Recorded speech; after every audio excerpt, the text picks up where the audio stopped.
Donc on passe à la correction de l'exercice numéro 2, donc physique 7 points. Alors on considère la figure 2 qui donne la variation de l'abscisse curvée en fonction du temps d'un point M appartenant à un solide S au mouvement de rotation autour d'un axe fixe delta.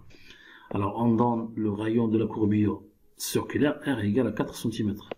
Alors question numéro 1, quelle est la nature du mouvement? Petit 2, déterminer la valeur de l'abscisse curvée à l'instant t égale à 0. Petit 3, déterminer la valeur de la vitesse linéaire V. 4, trouver l'expression de l'abscisse curvée en fonction du temps. 5, déterminer la valeur de la vitesse angulaire oméga.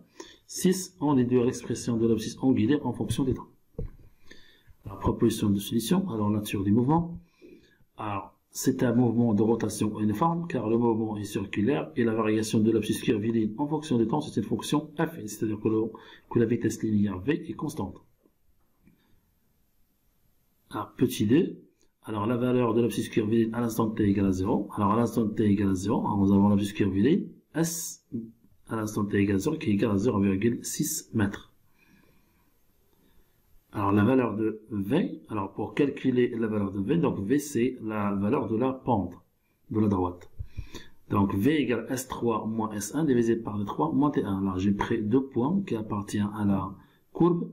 Alors pour le premier point ça fait donc 61,2 et le deuxième point ça fait 20 millisecondes 0,8. Donc là bien 1,2 mètres moins 0,8 mètres divisé par 60 moins 20 millisecondes, 10 fois multiplié fois 10 puissance moins 3 secondes. Donc je trouve que V est égal à 10 mètres par seconde. Donc la vitesse linéaire du mouvement du solide est égale à 10 mètres par seconde. Petit 4, donc expression de l'abscisse curviligne. Donc nous avons S de t qui est égal à V multiplié fois t plus S0. Donc je dois remplacer V par sa valeur. Donc V égale à 10 multiplié fois t plus S0, ça fait 0,6. Donc S de t qui est égal à dt plus 0,6 mètres. Donc c'est l'équation horaire en fonction de l'abscisse curviligne. Alors, petit 5, quelle est la valeur de oméga, c'est-à-dire la vitesse angulaire? Alors nous avons V égale à R oméga, c'est-à-dire que oméga égale à V divisé par R, donc application numérique. V égale à 10 divisé par le rayon de la courbure circulaire, ça fait 4 cm, c'est-à-dire 0,04 mètres. Donc je trouve qu'oméga est égal à 250 radians par seconde. Donc la vitesse angulaire de rotation du solide qui est égale à 250 radians par seconde. Alors la question numéro 6, donc exprimer via l'expression de l'abscisse angulaire en fonction du temps. Alors nous avons S de t qui est égal à R multiplié fois θ de t.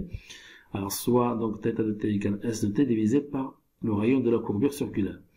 Donc θ qui est égal à 1 sur R, donc 1 sur 1 ça fait 1 sur 0,04 mètres, multiplié fois S de t ça fait dt plus 0,6.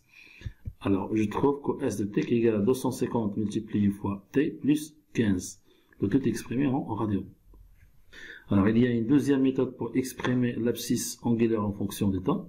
Donc nous avons, d'après le cours, donc l'expression de l'équation horaire en fonction de l'abscisse angulaire qui est égale à oméga t plus θ0, avec θ0 qui est égal à S0, c'est-à-dire l'abscisse curviligne divisé par le rayon de la courbure circulaire, qui est égal à 0,6 divisé par 0,04 qui est égal à 15 radians. Et oméga qui est égal à 250 radians par seconde. Donc je trouve que θ de t qui est égal à 250 t plus 15, le tout exprimé en radians. Donc c'est l'équation horaire du mouvement de rotation uniforme du solide S en fonction de l'abscisse angulaire. Donc fin de la correction, merci de m'avoir suivi et je vous donne un rendez-vous au prochain exercice.